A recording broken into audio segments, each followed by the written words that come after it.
अगला टॉपिक है आपका गॉस की प्रमेय कूलॉम के नियम की उत्पत्ति। इसे करने के लिए कोई भी एक बिंदु आवेश आप मान सकते हो, उसके चारों ओर स्मॉल आर मीटर त्रिज्या मानते हुए एक गॉसियन गोलाकार पृष्ठ की रचना करेंगे। मानकर चलिए यह कोई गोलाकार पृष्ठ है। अब सबसे पहले मैं क्या मान रहा हूं, एक गोलीय पृष्ठ मान रहा हूं।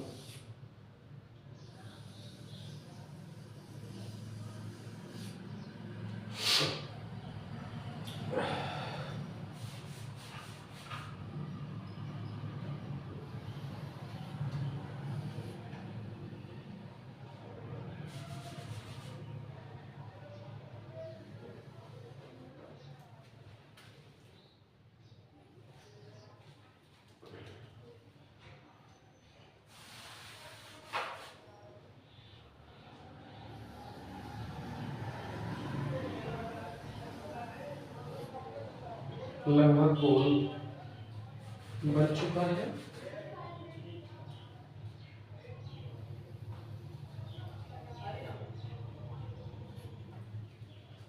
मानकर चलिए कोई बिंदु आवेश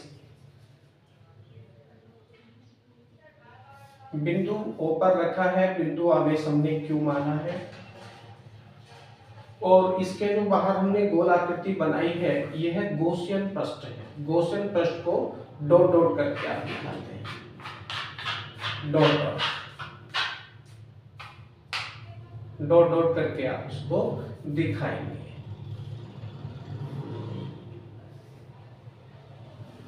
कुछ इस तरह से।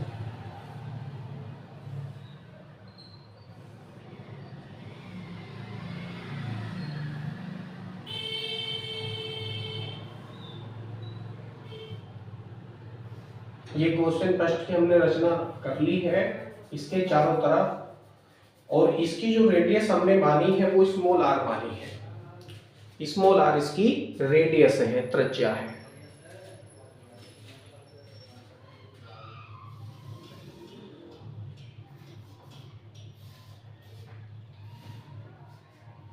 इससे आर दूरी पर जो आपका बिंदु आवेश है, इससे आर दूरी पर एक बिंदु P स्थित है। अब ये जो आपका गॉसियन पृष्ठ है, गॉसियन पृष्ठ आप लिख लीजिए इसको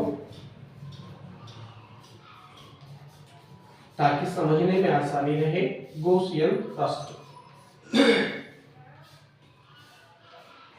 इसीलिए हमने इसको डॉट डॉट बनाया है, गॉसियन पृष्ठ। अब ये गॉसियन पृष्ठ जो है गोलाकार है, इसकी जो त्रिज्या है वो स्मॉल आर हमने मानी है और यह छोटे छोटे लघु अवयवों में विभाजित है। छोटे छोटे लघु अवयव में ठीक इसी प्रकार का एक लघु अवयव कहीं यहाँ हो सकता है और इसके अंदर ही बिंदु P स्थित है। बिंदु P स्थित है। इसका जो क्षेत्रफल है वो हमने dA लिया है। क्षेत्रफल dA, क्योंकि लघु अवयव है इसका क्षेत्रफल बहुत अल्प होगा, इसलिए हमने इसको dA माना है।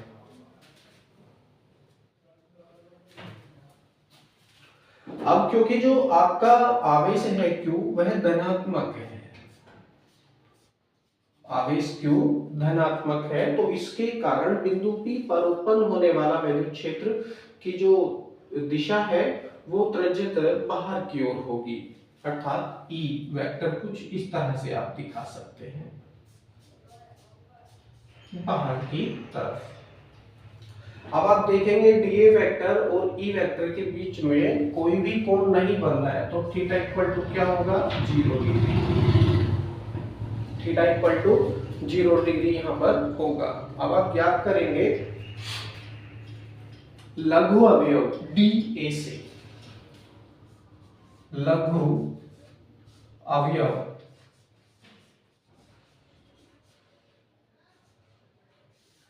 dA से बाहर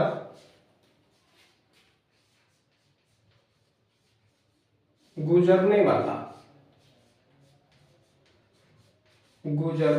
वाला वैद्युत फ्लक्स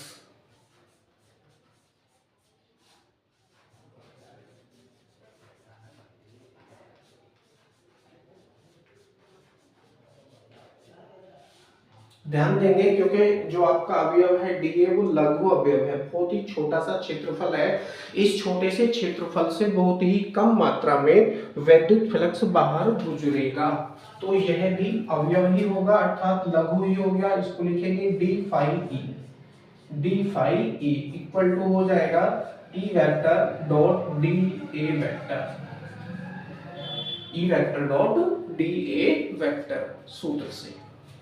अब यहाँ पर जो सूत्र बन रहा है वो ए वेक्टर डॉट बी वेक्टर का बन रहा है, उसको प्रयोग करते हुए हम इसको ओपन करेंगे तो ये हो जाएगा ई डी ए कोस थीटा, ई डी ए कोस थीटा, कुछ इस तरह से। अब अकॉर्डिंग टू डायग्राम आप देखिए डी ए वेक्टर की दिशा, भाई ये डी ए वेक्टर की दिशा हो गई और ये आपके ई वेक्टर की दिशा हो गई। डी ए वेक्टर की दिशा और ई वेक्टर की दिशा दोनों एक ही है, यानी समदिश है। समदिश होने के कारण इनके बीच में कोई भी कोण नहीं बनेगा, तो थीटा इक्वल टू 0 डिग्री हो जाएगा। थीटा इक्वल टू 0 डिग्री हो जाएगा, तो थीटा के स्थान पर यहाँ 0 का प्रयोग करेंगे और ये इक्वेशन कुछ इस तरह से हो जाएगी D phi E equal to E D A cos 0, E D A cos 0, कुछ इस तरह से। सारणी से जो cos 0 की वैल्यू है वो कितनी होती है, cos 0 की वैल्यू 1 होती है। अब 1 आप रखेंगे और ई डी ए से मल्टीप्लाई करेंगे तो ई डी ए ही हो जाएगा, अर्थात D phi E equal to हो जाएगा ई डी ए। इतना वैद्युत फ्लक्स इस छोटे से क्षेत्रफल से गुजरेगा। अब इसी प्रकार के लघु अवयव इस पूरे गॉसियन गोलाकार पृष्ठ में है। अब ज्ञात करेंगे पूरे गॉसियन पृष्ठ से गुजरने वाला वैद्युत फ्लक्स, या लिख सकते हैं संपूर्ण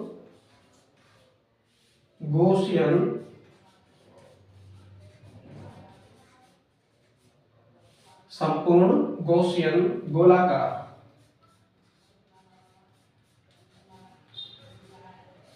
पृष्ठ से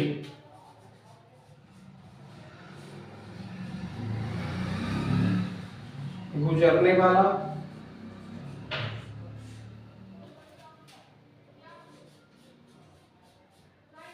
वैद्युत फ्लक्स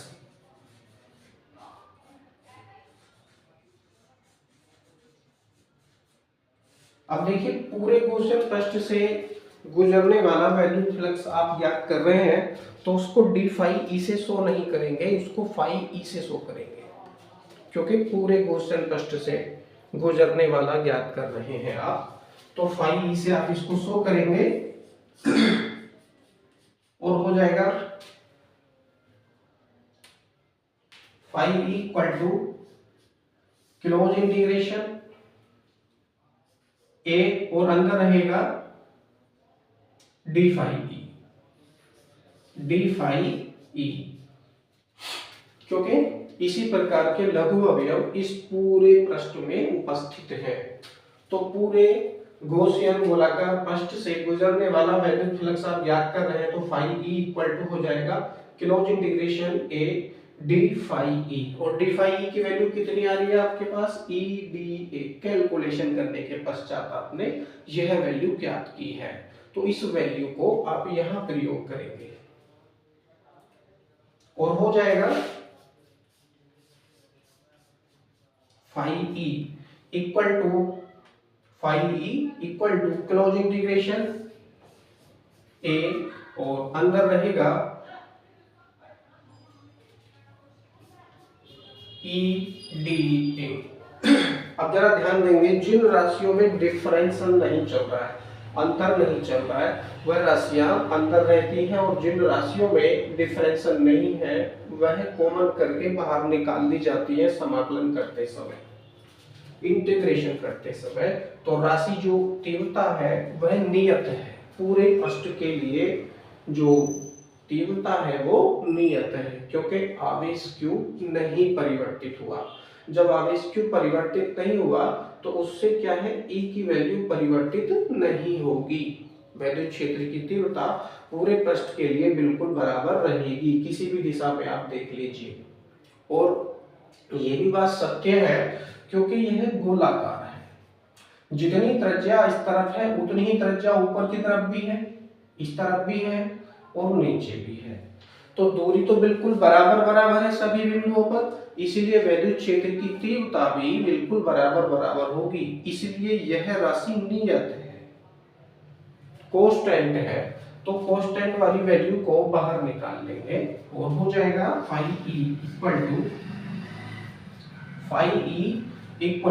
E को कॉमन करके आपने बाहर निकाल लिया और अंदर बचेगा dA, कुछ इस तरह से क्लोज इंटीग्रेशन A और अंदर रहेगा dA। अब क्लोज इंटीग्रेशन A और नीचे है dA, A के सापेक्ष आप इसको कर रहे हैं, तो ये क्या वैल्यू बन रही है, पूरे गॉसियन पृष्ठ का या गोलाकार पृष्ठ का क्षेत्रफल बन रही है। पूरे ही गोलाकार पृष्ठ का क्षेत्रफल बन रही है। और ये वैल्यू कितनी होती है जी, क्लोज इंटीग्रेशन है अंदर dA इक्वल टू हो रहा है 4 पाई r स्क्वायर। पूरे पृष्ठ का क्षेत्रफल कितना है, 4 पाई r स्क्वायर है। तो आप इस राशि के स्थान पर 4 पाई r स्क्वायर का प्रयोग करेंगे तो हो जाएगा phi E equal to E into 4 pi r square, 4 pi r square. इस इंटीग्रेशन A dA के स्थान पर 4 पाई r स्क्वायर का आपने प्रयोग किया। आप इसी को ही इक्वेशन नंबर 1 मान सकते हैं।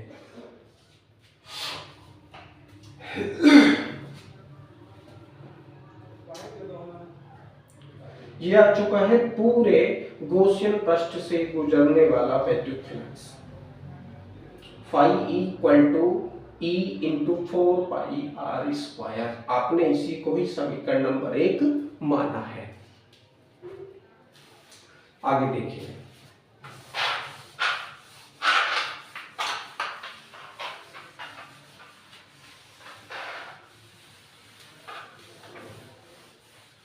इसको मैं साफ कर देता हूं और इक्वेशन नंबर 1 की हमको आवश्यकता पड़ेगी, इसीलिए इसको हमने साफ नहीं किया। अब देखिए, चूंकि इसके केंद्र बिंदु पर धनावेश Q हमने माना है, लिखेंगे चूंकि का चिन्ह लगाकर प्रयोग किया गया आवेश, प्रयोग किया गया आवेश Q है।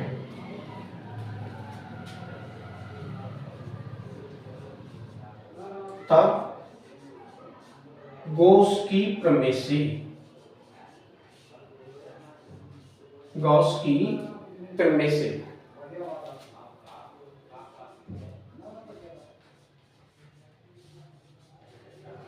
गॉस की प्रमेय क्या है जी, phi E equal to, Gauss की प्रमेय का प्रयोग करेंगे, phi E इक्वल टू हो जाएगा Q अपॉन एप्सिलॉन 0।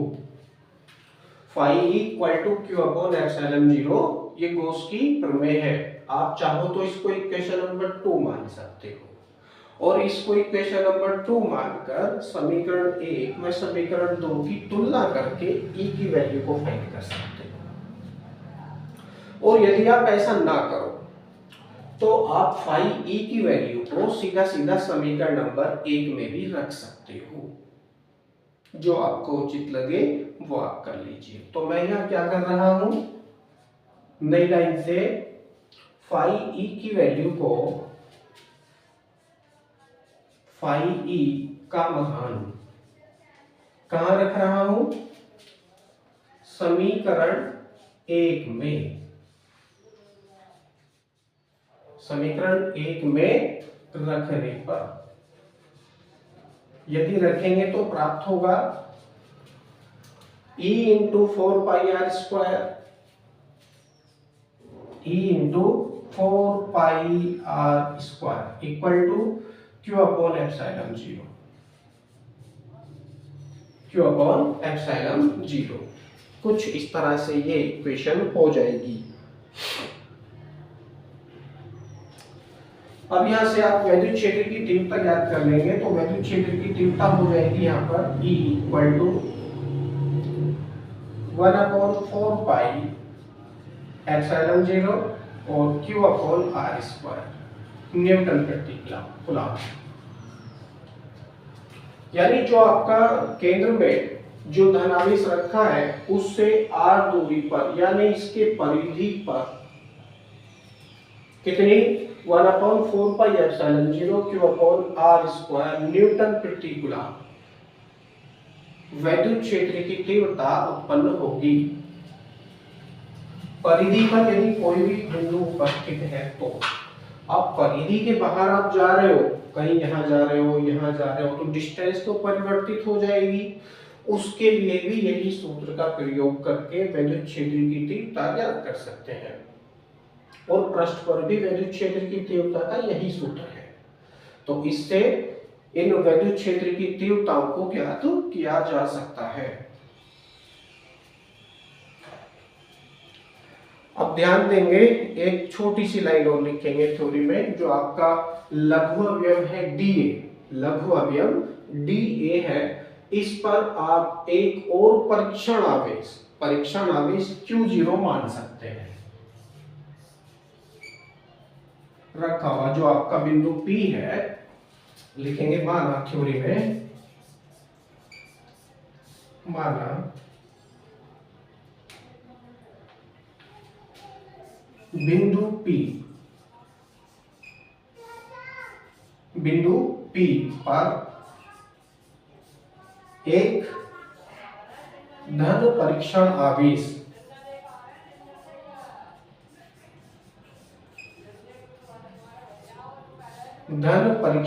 आवेश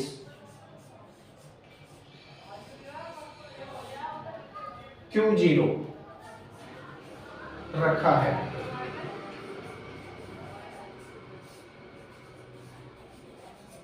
तब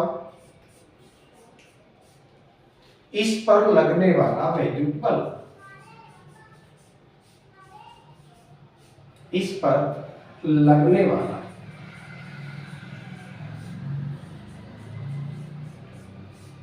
वैद्युत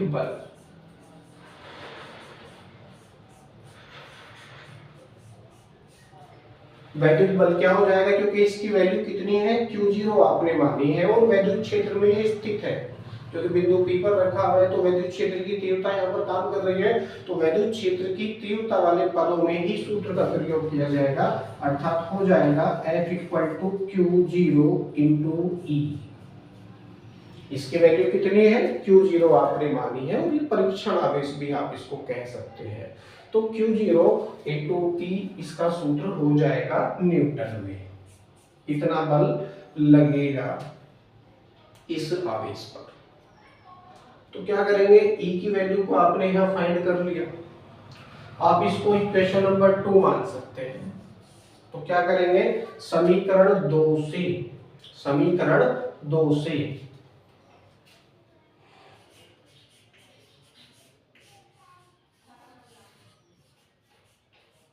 E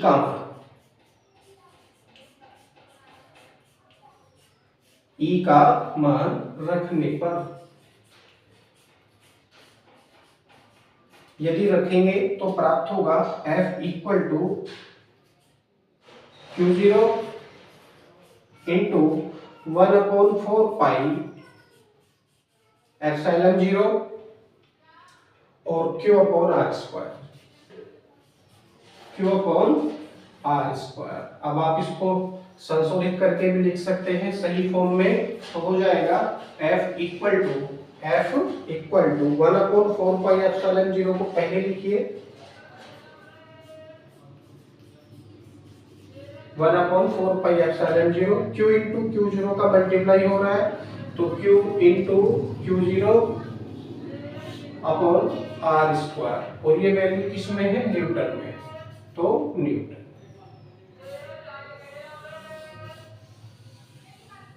यही कूलाम का नियम है, यही कूलाम का नियम है। यहाँ पर दोनों ही आवेश हैं, Q into Q 0 upon R square. तो गॉस की प्रमेय से कूलाम के नियम की उत्पत्ति इस प्रकार की जाती है। आई होप आपको पसंद आया होगा। वीडियो को आगे पीछे करके देख सकते हैं। Thank you.